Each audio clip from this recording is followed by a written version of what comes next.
这些执照啊被拔大的、被取消的，都是在12月尾2022年，就是我说的那个 Kinabalu Move 啊，雅比行动的时候，到3月2023年的时候，这4个月的时间的批文了的，在4月的时候出的批文，12月到3月，所以他也知道，我相信哈基基本身也知道，他出了太多的执照。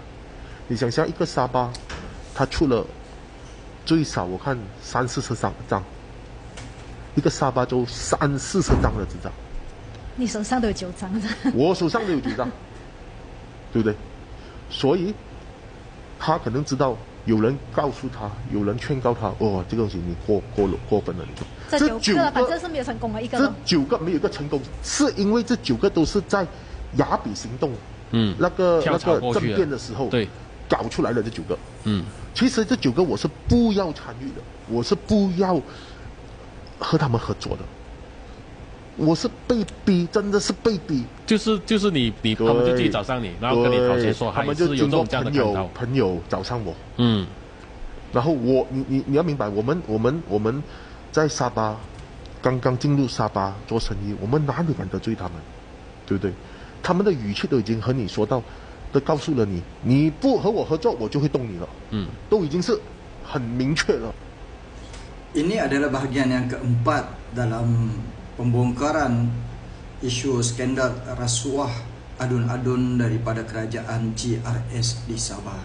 Teman-teman rakyat Sabah, tolong Atan untuk share, repost dan juga viralkan video part yang keempat ini. Saya akan ulas dan saya akan singkatkan apa yang dikatakan oleh pemberi maklumat dalam kes skandal rasuah yang terbesar di bumi Sabah. Saya buat ringkasan daripada temu ramah bersama wartawan Kini TV Malaysia Kini, seorang pemberi maklumat dalam skandal rasuah terbesar di bumi Sabah, adun-adun daripada kerajaan GRS. Yang pertama, lesen telah dibatalkan pada bulan Disember 2022 semasa Kinabalu Move berlaku. Daripada bulan Disember hingga bulan Mac 2023, dokumen telah dikeluarkan pada April 2023. Kemudian kata pemberi maklumat ini, saya pasti Haji Ji juga telah tahu bahawa dia telah mengeluarkan terlalu banyak lesen, kata pemberi maklumat dalam temu bual tersebut. Kemudian katanya sekurang-kurangnya 30 hingga 40 lesen telah dikeluarkan. Seterusnya dia memberikan kenyataan bahawa dia dalam tangannya saja dia ada 9 lesen. Kemudian dia mengatakan seseorang mungkin telah berjumpa atau memberitahu Ketua Menteri Sabah, anda telah melampaui batas dengan perkara ini. Maksudnya banyak sangat lesen dikeluarkan ketika itu yang disebut pada peringkat awal tadi, 30 hingga 40 lesen dikeluarkan.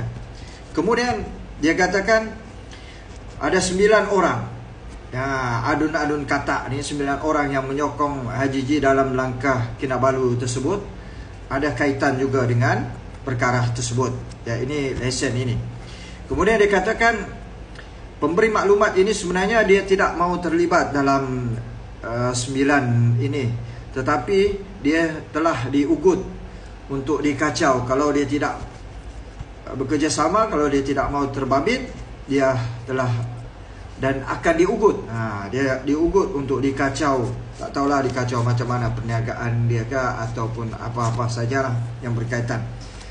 Jadi tuan-tuan, teman-teman, tolong share, repost dan juga viralkan VTT ataupun video ini agar sampai kepada maklumat rakyat di dalam kampung pedalaman dan sebagainya.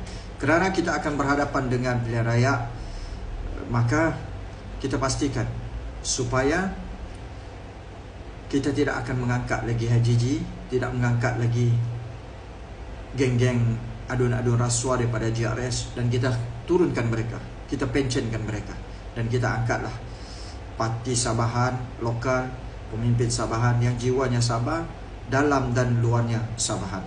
Sudah pasti kita mau perubahan hanya melalui warisan dan Syafi'i Abdan. Undi warisan, dan juga Syafiq Abdal bersama rakan-rakan mereka.